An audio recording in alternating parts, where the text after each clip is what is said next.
قضاء حاجت کے آداب۔ دین اسلام ایک ایسا دین ہے کہ جس نے ہمیں زندگی کے تمام مسائل میں رہنمائی دی ہے۔ اللہ کے نبی صلی اللہ علیہ وسلم سے قضاء حاجت کے جو آداب ہیں ان کا خلاصہ یہ ہے کہ انسان جب اپنی قضاء حاجت کے لیے جانا چاہے تو اللہ کے نبی صلی اللہ علیہ وسلم نے یہ دعا سکھائی ہے کہ انسان یہ دعا پڑھے، بسم اللہ اللہم انی اعوذ بک من الخبث والخبائث۔ حضرت علی رضی اللہ تعالی عنہ کی روایت میں یہ الفاظ موجود ہیں کہ آپ صلی اللہ علیہ وسلم نے فرمایا، اذا دخل احدهم الخلاء ان یقول بسم اللہ۔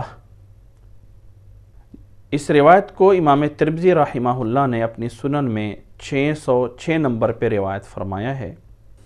اسی طرح دوسری روایت میں حضرت انس رضی اللہ تعالی عنہ فرماتے ہیں کہ کان رسول اللہ صلی اللہ علیہ وسلم اذا دخل الخلاء قال اللہم انی اعوذ بک من الخبث والخبائث۔ یہ روایت متفق علیہ ہے۔ تو قضاء حاجت کے لیے جاتے وقت سب سے پہلے انسان نے اپنا بایاں پاؤں آگے رکھنا ہوتا ہے اور داخل ہونے سے پہلے اس دعا کو پڑھنا ہوتا ہے، بسم اللہ اللہم انی اعوذ بک من الخبث والخبائث۔ اور جب قضاء حاجت سے فارغ ہو کر باہر نکلنا ہوتا ہے تو دائیں پاؤں کو نکالنا ہے اور یہ دعا پڑھنی ہے، غفرانک۔ حضرت عائشہ رضی اللہ تعالیٰ عنہ بیان فرماتی ہیں کہ اللہ کے نبی صلی اللہ علیہ وسلم کان اذا خرج من الغائط قال غفرانک۔ یہ روایت سنن ابی داود میں 30 نمبر پر موجود ہے۔ خلاصتاً یہ ہے کہ جب انسان قضاء حاجت کے لیے جانا چاہے تو سب سے پہلے اپنا بایاں پاؤں رکھنا ہے اور یہ دعا پڑھنی ہے، اور جب نکلنا ہے تو دایاں پاؤں نکالنا ہے اور نکلنے کی دعا پڑھنی ہے۔ قضاء حاجت کے آداب میں دوسرا ادب یہ بھی ذہن میں رکھنا چاہیے کہ قضاء حاجت کے وقت قبلے کی طرف نہ منہ کرنا جائز ہے اور نہ ہی پیٹھ کرنا جو ہے وہ جائز ہے۔ حضرت ابو ہریرہ رضی اللہ تعالی عنہ بیان فرماتے ہیں کہ اللہ کے نبی صلی اللہ علیہ وسلم نے فرمایا، اذا جلس احدکم علی حاجتہ فلا يستقبل القبلہ ولا يستدبرها۔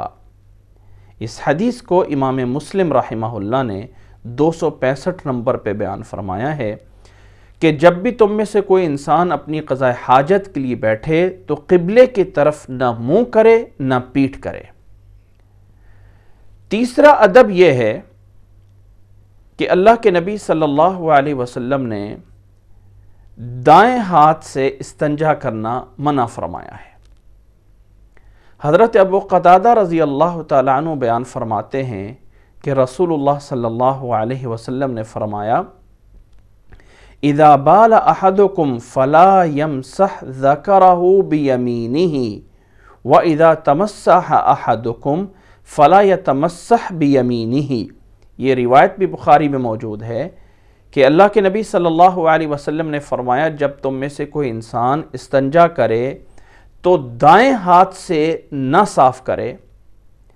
دائیں ہاتھ سے اللہ کے نبی صلی اللہ علیہ وسلم نے استنجا کرنا منع فرمایا ہے۔ ہاں، پانی تو ڈالا جا سکتا ہے لیکن صفائی جو ہے وہ بائیں ہاتھ سے جو ہے وہ کی جائے گی۔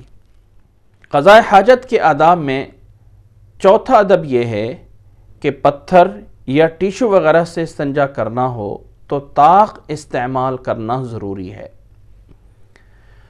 حضرت جابر رضی اللہ تعالیٰ عنہ فرماتے ہیں کہ رسول اللہ صلی اللہ علیہ وسلم نے فرمایا کہ اذا استجمر احدکم فلیوتر۔